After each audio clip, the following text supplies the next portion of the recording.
नमस्कार, स्वागत है आपका फायदेमंद स्पेशल में। और 2024 के साल के लिए कौन से ऐसे तरीके हो सकते हैं जहां पे हमें वेल्थ क्रिएशन का सेफ और बेहतर तरीका मिले। तो एक तरीका ये हो सकता है कि आप डायरेक्ट इक्विटी में यानी सीधे जाके शेयर्स खरीद लें।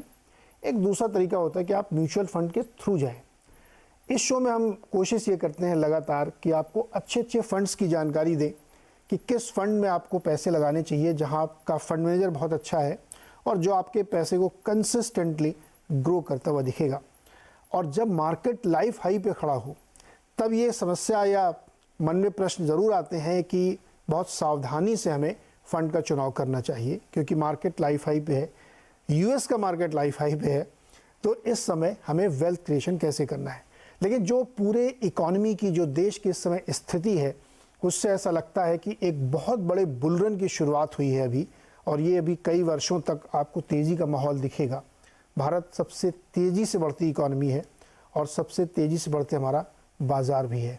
तो ऐसे में मेरी मदद करेंगे फिरोज़ अजीज़ जी, जो आनंद राठी वेल्थ के डिप्टी सीईओ हैं और बहुत ही अच्छे तरीके से समझाते हैं और बहुत अच्छे फंड हमें सुझाते हैं, और मार्केट का भी ज्ञान थोड़ा इनसे लेंगे।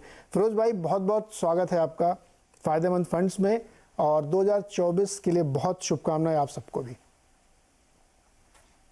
आपको भी सर। तो फिरोज भाई, जैसा कि हमारे दर्शक हमेशा ये सोचते हैं कि वेल्थ क्रिएशन के नए नए तरीके सोचें, तो उसमें सबसे बढ़िया तरीका मुझे लगता है, जो नए इन्वेस्टर हैं या पुराने इन्वेस्टर हैं या मंझे हुए खिलाड़ी हैं, म्यूचुअल फंड एक बहुत सेफ और अच्छा तरीका होता है जहाँ पे कंसिस्टेंट ग्रोथ मिलती है और थोड़ा थोड़ा पैसा आप हमेशा डालते रह सकते हैं। तो 2024 के लिए मैंने ये सोचा कि इस इतनी फंड की जो दुनिया है, इसमें इतने सैकड़ों फंड हैं, इसमें कैसे चुना जाए, कौन सा फंड सबसे बढ़िया प्रदर्शन करेगा, कहाँ सबसे बढ़िया आपको वेल्थ बन सकती है, और तरह तरह के फंड हैं। तो उसमें से जो मोती चुनना है वो काम आज आपको करना है। तो हमने ये सोचा कि एक बड़ा वाला फंड जिसमें large cap, ultra large cap हों, एक मिड कैप वाले और एक स्मॉल कैप वाले। क्योंकि ये मिड कैप और स्मॉल कैप ना, इसमें चैलेंज कर रखा है इन्होंने लार्ज कैप वालों को कि आप देखते हैं कौन जीतता, और कई बार ये लोगों ने बुरी तरीके से हराया भी है।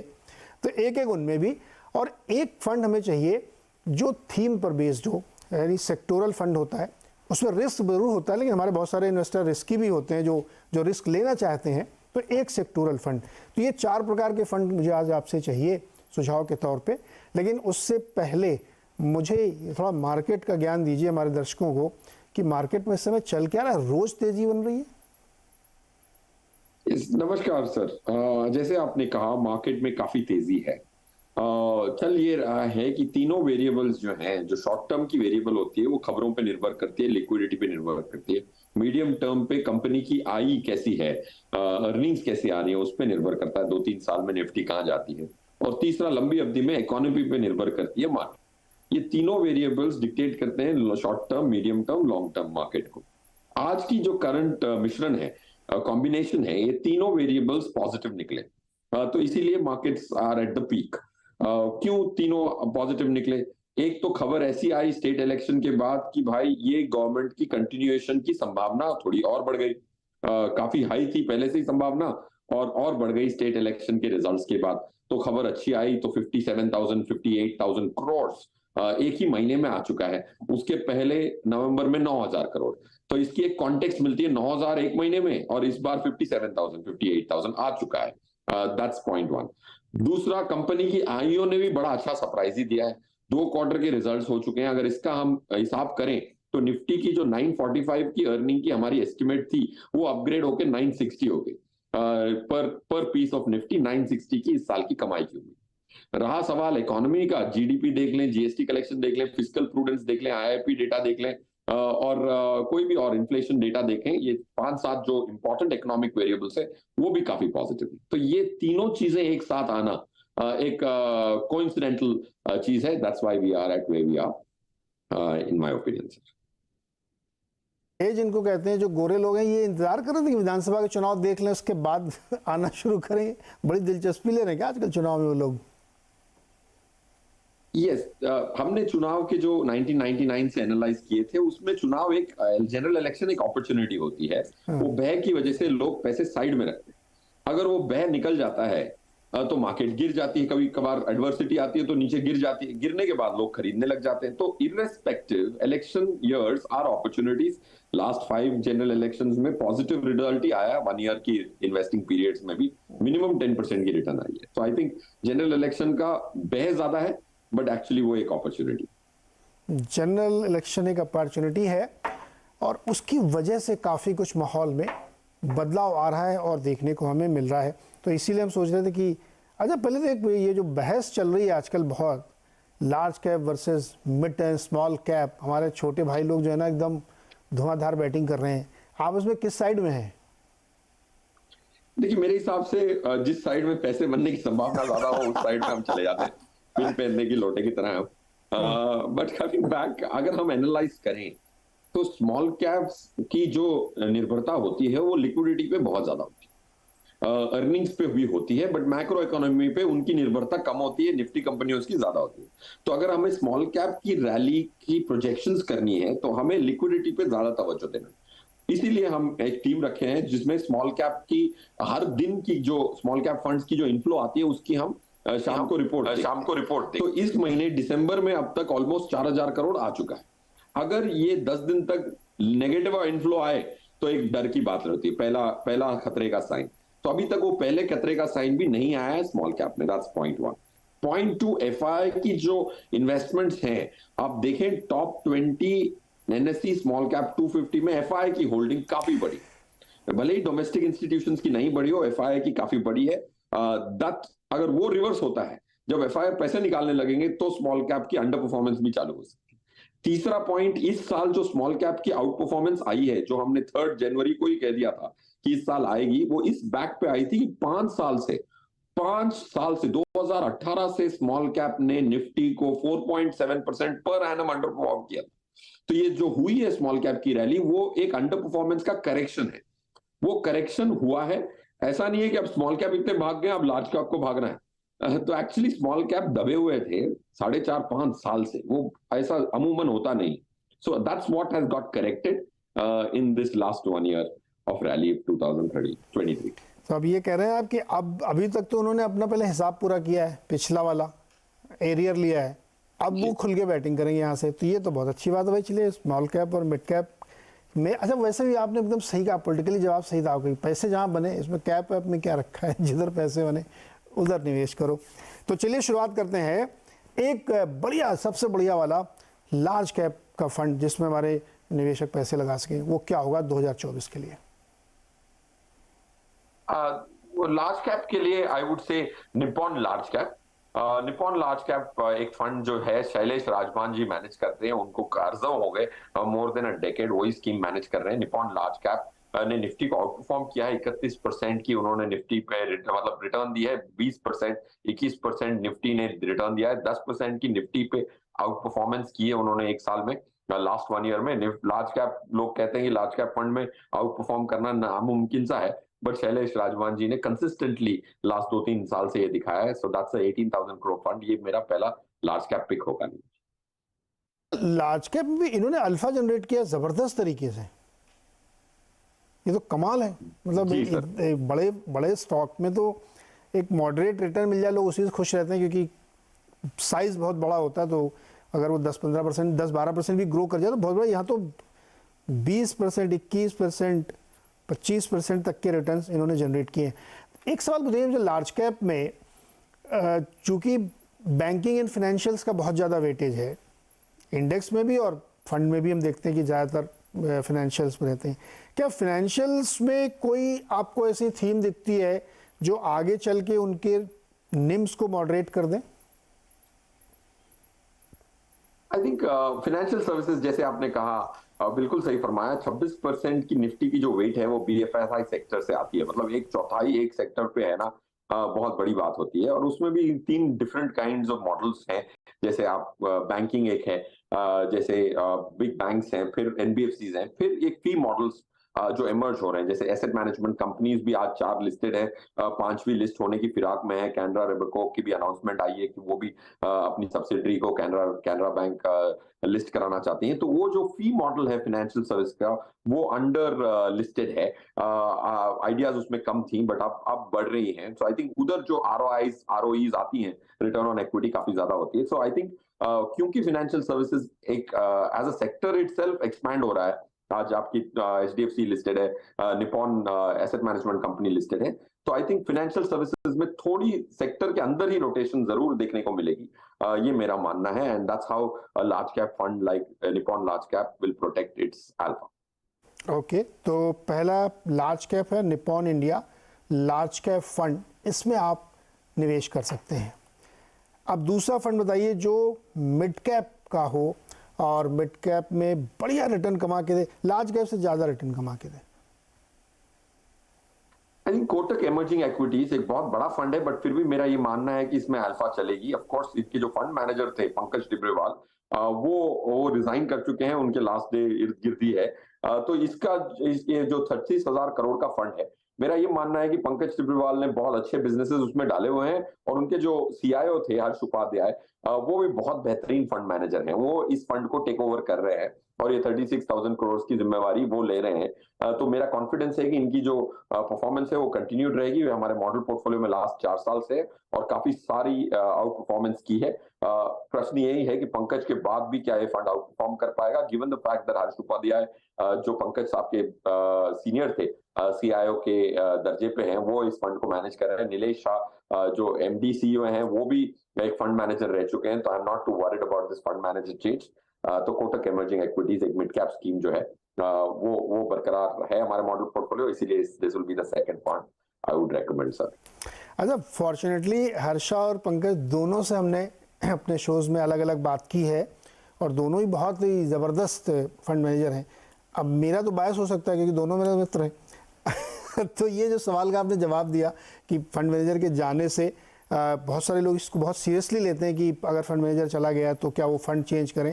तो चलिए, जो लोग नए लगा रहे हैं उनके लिए तो सब कुछ नया है, हर्षा जी हैं यहाँ पे, लेकिन जो पुराने वाले हैं उनको भी थोड़ा बताइए कि फंड मैनेजर रहने न रहने से इस फंड में क्या फ़र्क नहीं पड़ सकता। नीरज जी, इसमें मेक और ब्रेक हो सकता है।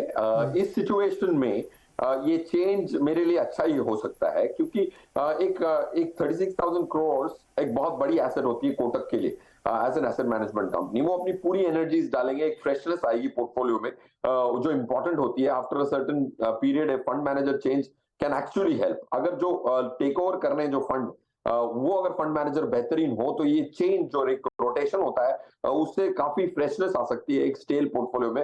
वरना क्या होता है कि 36,000 करोड़ का फंड होता है, तो आपको एक एजिलिटी चली जाती है। तो एक फंड मैनेजर, मेरे हिसाब से तो फंड मैनेजर छोड़ के भी ना जाए, तो एक बड़े फंड्स में फंड मैनेजर चेंज की काफी बार जरूरत होती है, and that's incidentally happening in this scheme. But ऐसा भी हो सकता है कि अगर फंड मैनेजर छोड़ जाए, जैसे आप देखें Franklin blue chip, Franklin blue chip में एक फंड मैनेजर थी रोशी जैन, वो सितंबर 2021 में फ्रैंकलिन से चली गई एचडीएफसी में। फिर उनके जो फंड मैनेजर आए, वो वेंकी करके एक फंड मैनेजर है, उन्होंने टेक ओवर किया फ्रैंकलिन ब्लू चिप। वहां से जो डाउनहिल चालू हुई फ्रैंकलिन ब्लू चिप की, आज तक वो रिकवर करने की कोशिश में लगे हुए हैं। तो I think fund manager change could be make or break, but in a situation like this, ये स्पेसिफिक सिचुएशन की बात करें तो मेरे लिए ये हिसाब से ये अच्छा है, ना कि बुरा। बिल्कुल, हर्षद उपाध्याय जी बहुत ही जाने वाले इन्वेस्टर बने रहे। बिल्कुल, इन्वेस्टर बने रहे। जो लोग नए कर रहे हैं उनको इससे बिल्कुल चिंता करने की जरूरत नहीं, क्योंकि मैंने भी दोनों लोगों से बात की है, सुपर ब्रिलियंट लोग हैं और बहुत अच्छे से बहुत सेटल वे में फंड को ये मैनेज करते हैं। तो ये हो गया दूसरा, कोटक इमर्जिंग इक्विटी फंड। ये आप मिड कैप में पैसे लगा सकते हैं इसमें अगर आप चाहें तो। चलिए, आप एक छोटा सा ब्रेक लेते हैं। जब ब्रेक से वापस आएंगे तो 2 और फंड पूछेंगे, कि स्मॉल कैप और एक थीमेटिक फंड। एक बार फिर से स्वागत है आपका फायदेमंद फंड स्पेशल में, जहां हम आपको 4 बेहतरीन फंड सुझाने वाले हैं 2024 में निवेश के लिए। अब तक आप 2 फंड जान चुके हैं, लार्ज और मिड कैप, और अब बारी है स्मॉल कैप और थीमेटिक फंड की। तीसरा बताइए हमें जो स्मॉल कैप का हो, ये और ज्यादा रिटर्न दे, ये दोनों से ज्यादा रिटर्न दे। करेक्ट।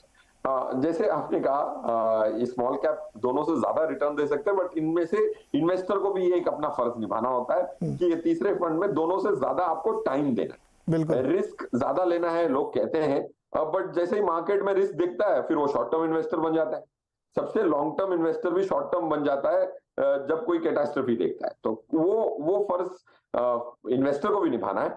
तो बट एचडीएफसी स्मॉल कैप एक ज्यादा रिटर्न देगा, बट ज्यादा अवधि के लिए आपको इसको डिब्बे में डाल के भूलना जरूर है, तब जाके ये ज्यादा रिटर्न दे पाएगा। तो चिराग सेतलवाड़ इसके फंड मैनेजर हैं, काफी बड़ा फंड है, 25,400 करोड़ का फंड है। ये साइज के फंड को स्मॉल कैप में मैनेज करने की जो क्षमता है इंडिया में काफी कम लोगों के पास है, और चिराग सेतलवाड़ उनमें से एक है।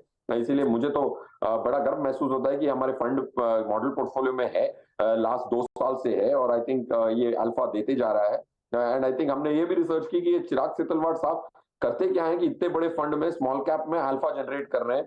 तो हमने एनालिसिस की, इनके पास छोटे स्टॉक भी गणे हैं, ऑलमोस्ट 17-18 स्टॉक थे जब मैंने लास्ट एनालाइज किया, 5,000 करोड़ की मार्केट कैप से भी कम कंपनियां। तो ये बहुत मेहनत करते हैं, और ऐसा नहीं है कि मार्केट के स्वभाव के हिसाब से चल रहे हैं। तो बहुत एक बड़े फंड मैनेजर को ऐसी छोटी कंपनियां करने के लिए, खरीदने के लिए बड़ी मेहनत करनी पड़ती है, बड़ी रिसर्च करनी पड़ती है। So it's I would say Chirag Setalvad should have my money in 2024 as well. बिल्कुल, ये बात भी ध्यान रखिएगा कि जो एचडीएफसी स्मॉल कैप फंड है, अगर आप बहुत ज़्यादा बड़े रिटर्न की उम्मीद रखते हैं तो आपको समय देना पड़ेगा, क्योंकि फंड मैनेजर बहुत मेहनत करता है। स्मॉल कैप ढूंढना अपने आप में बहुत कठिन काम है, तो आपको समय देना पड़ेगा। इसमें ऐसा नहीं कि आज लगाया और 2 साल बाद आप रिटर्न नहीं आ रहा, ये मत करिएगा, क्योंकि स्मॉल कैप में बहुत मेहनत लगती है। तो इसीलिए हमने कहा रिटर्न ज़्यादा, हर एक में ज़्यादा रिटर्न आपके लिए मांग रहे हैं, तो फिर आपको भी अपना फर्ज निभाना है कि आपको वक्त देना पड़ेगा। उसी क्रम में हम इसलिए लेके चल रहे हैं। चौथा, मुझे एक फंड चाहिए जो किसी सेक्टर की या किसी थीम पर बना हो।